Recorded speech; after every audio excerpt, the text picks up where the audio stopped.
نحمده ونصلي على رسوله الكريم اما بعد بسم الله الرحمن الرحيم عن ابي هريرة رضي الله عنه قال قال رسول الله صلى الله عليه وسلم من لم يصلي ركعتي الفجر فليصلهما بعدما تطلع الشمس رواہ ترمذی۔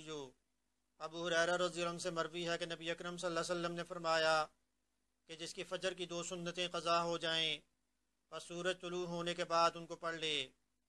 محمد بن عیسیٰ ترمذی رحمۃ اللہ علیہ نے ترمذی شریف میں جامع ترمذی میں اس کو روایت کیا ہے۔ اس طرح ایک اور حدیث میں آیا، ابو مجلس فرماتی ہیں کہ میں عبداللہ بن عباس رضی اللہ عنہ اور عبداللہ بن عمر رضی اللہ عنہ کے ساتھ مسجد میں داخل ہوا، جماعت ہو رہی تھی۔ عبداللہ بن عمر رضی اللہ عنہ جماعت میں شامل ہو گئے اور عبداللہ بن عباس رضی اللہ عنہ نے فجر کی 2 سنتیں پڑھیں اور اس کے بعد پھر وہ جماعت میں شامل ہوئے۔ نماز کے بعد عبداللہ بن عمر رضی اللہ عنہ انتظار کرتے رہے، سورج طلوع ہوا اور اس کے بعد پھر انہوں نے فجر کی 2 سنتیں پڑھیں۔ طحاوی شریف میں صحیح سند کے ساتھ اس کو روایت کیا ہے۔ تو حدیث سے ایک مسئلہ پتہ چلتا ہے کہ پہلا سوال کہ فجر کی 2 سنتیں قضا ہو جائیں تو ان کو کس وقت پڑھنا چاہیے۔ دوسرا یہ کہ ہم مسجد میں داخل ہوئے، جماعت ہو رہی ہے، تو کیا ہم فجر کی 2 سنتیں پڑھ سکتے ہیں؟ تو عبداللہ بن عباس رضی اللہ عنہ کے عمل سے یہ بات ثابت ہے کہ اگر ہم یہ سمجھتے ہیں کہ ہم سنت ادا کرنے کے بعد جماعت میں شامل ہو جائیں گے تو ہم فجر کی 2 سنتیں پڑھ سکتے ہیں جب جماعت ہو رہی ہو۔ اور عبداللہ بن عمر رضی اللہ عنہ کے عمل سے یہ بات ثابت ہو رہی ہے کہ سورج طلوع ہونے کے بعد فجر کی 2 سنتیں پڑھی جائیں جس کی فجر کی 2 سنتیں قضا ہو جائیں۔ اور جس کی فجر کی نماز قضا ہو جائے تو ظہر کی نماز پڑھنے سے پہلے اگر وہ اس کی قضا لٹانا چاہتا ہے تو 2 سنت اور 2 فرض قضا لٹائے گا، اور اگر ظہر کی نماز پڑھ لی تو اس کے بعد اگر وہ قضا لٹانا چاہتا ہے تو پھر وہ 2 رکعت 2 فرض یعنی قضا لٹائے گا۔ تو فجر کی 2 سنتوں کی حدیث میں بڑی اہمیت بیان کی گئی ہے۔ حضور اکرم صلی اللہ علیہ وسلم نے فرمایا کہ رکعت الفجر خیر من الدنیا وما فیہا، کہ فجر کی 2 سنتیں دنیا ما فیہا سے بہتر ہیں۔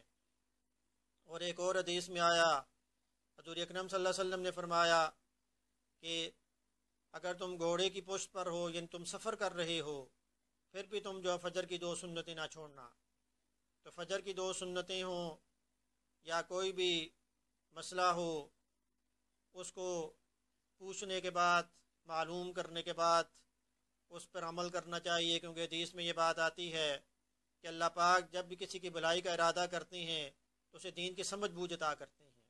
تو دین کی سمجھ بوجھ اسی صورت میں ہوگی جب ہم علماء سے مسئلہ پوچھیں گے اور اس کے بعد پھر ہم اس پہ عمل کریں گے تو صحیح سنت کا ہمیں پتہ چلے گا، اس پر عمل کریں گے پھر ہی برکت ہوگی۔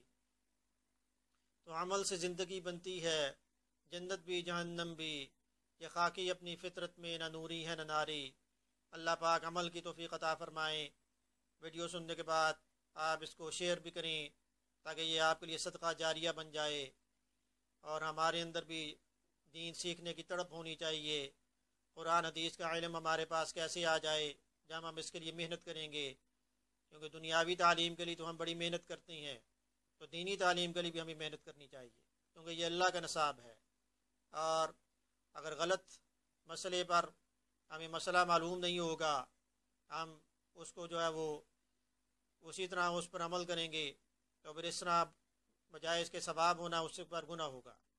تو جب ہمیں مسئلہ معلوم ہوگا اس کے مطابق ہم اس میں عمل کریں گے تو اسی میں پھر برکت ہے اور اسی میں ثواب ہے۔ اللہ پاک عمل کی توفیق عطا فرمائیں۔ وما علینا الا البلاغ المبین۔